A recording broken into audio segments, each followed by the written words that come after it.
Merhaba, hoş geldiniz kanalıma ve mutfağıma. Sefalar getirdiniz arkadaşlar. Bugün çok güzel bir taze fasulye bulmuştum. Bundan harika bir yemek yapacağım. Önce fasulyelerimi çok güzel bir şekilde yıkadım ve kuruttum. Şimdi de fasulyelerimi ayıklıyorum. Fasulyelerimi kenarlarından çekerek tepelerini koparıyorum. Bakıyorum hiç kılçık yok. Kılçık olursa eğer kenarlarını alabilirsiniz. Ama kılçıksız olduğu için sadece tepelerini koparmamız yeterli. Fasulyeleri ayıklamadan önce yıkamanız ve kurutmanız çok daha iyi oluyor. Şimdi ben bütün fasulyelerimi ayıklayayım, devam edelim. Sıkılmayın.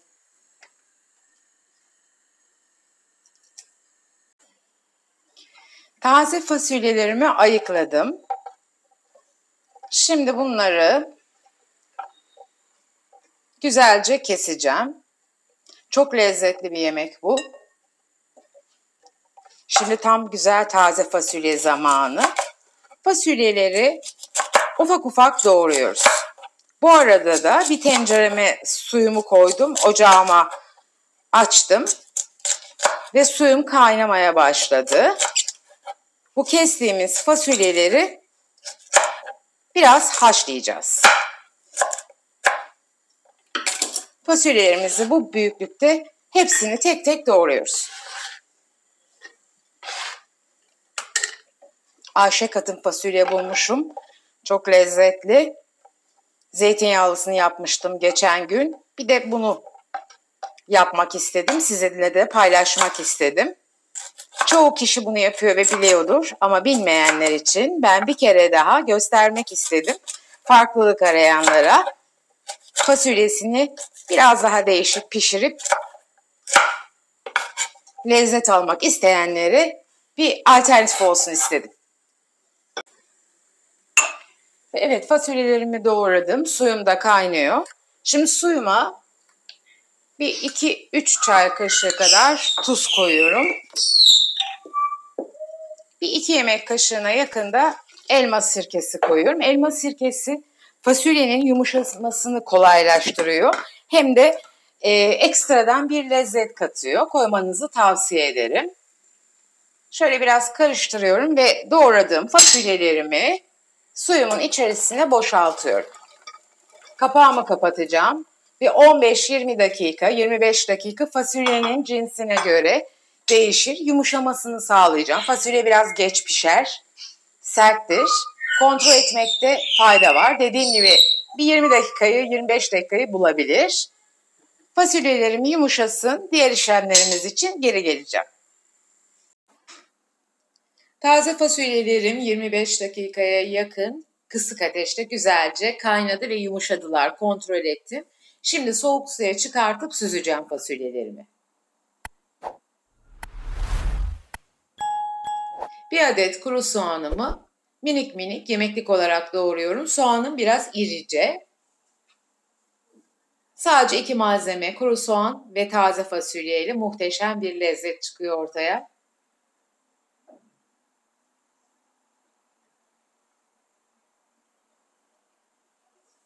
Bir yemek kaşığı tereyağının üzerine 3 yemek kaşığı da zeytinyağı ilave ediyorum. Tereyağımı erimesini bekliyorum. Eridikten sonra soğanları katacağım.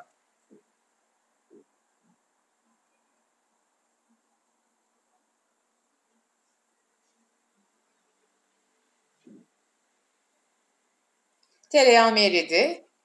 Şimdi kestiğim soğanları ilave ediyorum. Yüksek ateşte yumuşayıncaya kadar, biraz pembeleşinceye kadar kavuracağım. Üzerine de bir çay kaşığı kadar tuz koyuyorum ki kavrulma işlemisi daha kısa sürsün. Daha çabuk kavrulsun ve yumuşasın.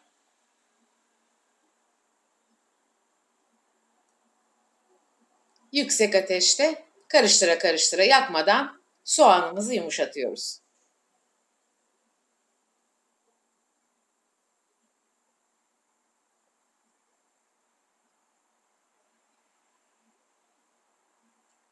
Evet, yeteri kadar yumuşadı ve pembeleşti soğanlarım. Şimdi süzdüğüm taze fasulyelerimle buluşturuyorum.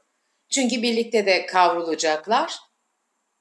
En az bir 10 dakika taze fasulyeler bütün yağı emip soğanla özdeşleşene kadar karıştırarak kavuruyorum. Mutlaka haşlayın fasulyelerinizi arkadaşlar. Haşlamadan kavurayım derseniz eğer fasulyeler yumuşamaz, sert kalır. En az 1 saat kavursanız bile yumuşamaz arkadaşlar. O yüzden haşlamayı lütfen ihmal etmeyin. Bu arada beni bu dakikaya kadar izleyen herkese çok teşekkür ediyorum. Eğer bu videoda ilk defa karşılaştıysak kanalıma abone olmanızı, bildirim zilini açmanızı sizden özellikle rica ediyorum. Fasulyelerimi bir 10 dakika kavurdum. Şimdi lezzetlendirme zamanı. Baharatlar sizin zevkinize bağlı ama ben taze fasulyeye kırmızı toz biber ve karabiberi çok yakıştırıyorum. O yüzden 2 çay kaşığı kırmızı toz biber, 1 çay kaşığına yakın da karabiber koyuyorum. Yarım kilo taze fasulyem var. 1 çay kaşığı daha tuz ilavesi yapıyorum ama istemeyenler koymayabilirler. Şimdi bütün lezzetler iyice birbirine girene kadar baharatlar karıştıra karıştıra yüksek ateşte kavurmaya devam ediyorum.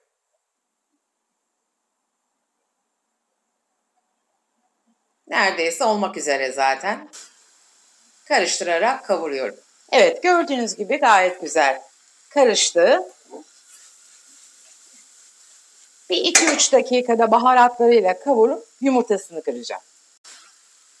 Şimdi kırdığım 3 adet yumurtamı hiç çırpmadan direkt fasulyelerime ilave ediyorum. Arzu edenler çırparak da katabilir. Ama bu şekilde gayet kolay ve daha güzel oluyor bence. Sürekli karıştırarak yumurtasını iyice sert bir şekilde hem pişirip hem de her yerine geçmesini sağlayacağız. Şimdiden harika koktu.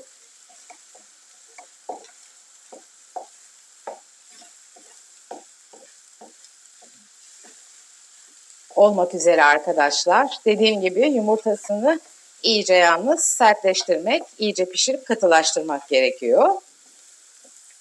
Ve yemeğimiz hazır. Bakalım servis edelim şimdi.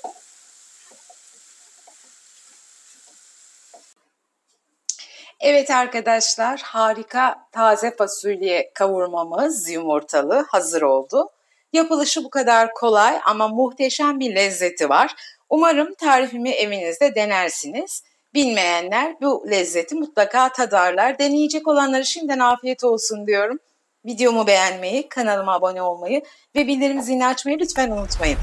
Bundan sonraki güzel tarifleri kaçırmak istemiyorsanız bildirim zili çok önemli. Onu açtığınızda her gün milyonlarca tarif yüklenen YouTube'da hiçbir tarifimizi de kaçırmamış olursunuz.